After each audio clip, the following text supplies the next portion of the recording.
So ito mga basilan, konti na lang. Mga pila ka ni kabayi dire boy? Paano lang yung bayan ng basila? Isa, dua, tulo. Tulo na lang kabok. Panabuhin na doon, bayan na, dahil sila na. So gamay waka pulo kabayi. Okay. Dire pikas sa tuwa mga pisa ablihan at ito dire. Kanit sila 2 weeks old pa ni. Nagdagkan lagi ni mga pila ni kabok. Nakagitan po dere isa. Na. Ako na sobra mong light color. Dagkan ni sila.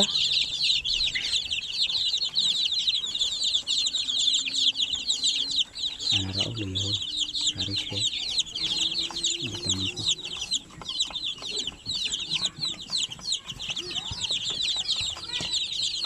Isa mo.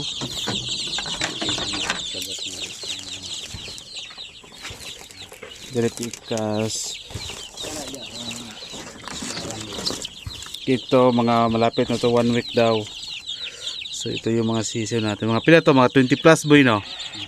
Pero so wala na silang sapin yung ating mga sisiw. Kasi kung mayroong sapin to, yan sila doon magkasakit. Okay. So yung sisiw natin kaunti na lang. Dahil palagi tayo nagbibenta ng mga fertile eggs. Okay.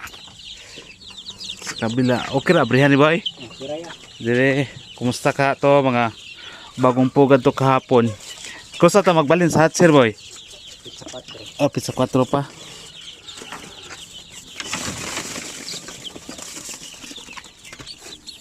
Ito yung mga sisiw kahapon.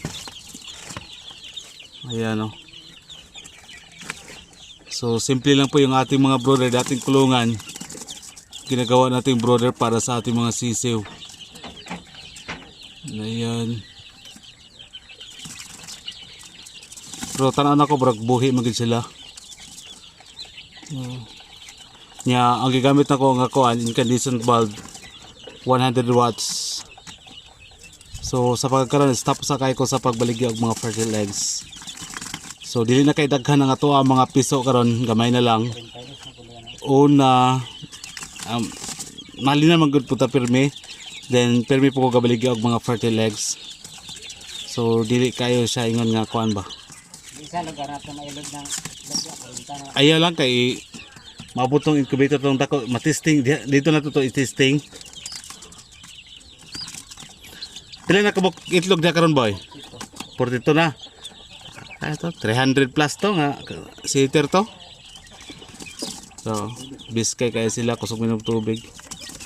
Pigaan yung ilang tubig inani nga imnanan boy kay di kay nakainom sila ni boy. Kusog ba siguro dundum sila imnanan siguro ba?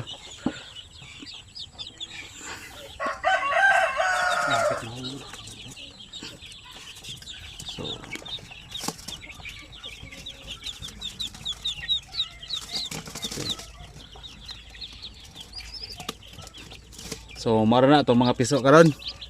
Gamay lang kayo natay month old di kay daghan. 2 weeks old daghan. Week old og this old nata.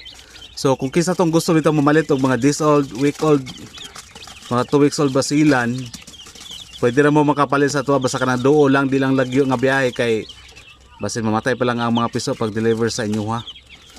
Okay, so inani gahapon tubig-tubig lang ni sila. Wala kay ni sila mga vitamins. Okay.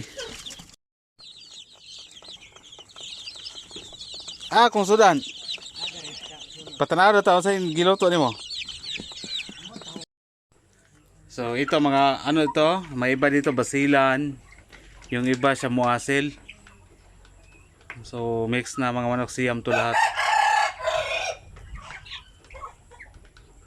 Ang siya muasil parang hindi ko na sila pinaparami. Halos wala na sigurong bumibili ng shamuasil. Kaya konti na lang yung tinitira ko ng mga shamuasil. Basilan at sampin yung target ko ngayon.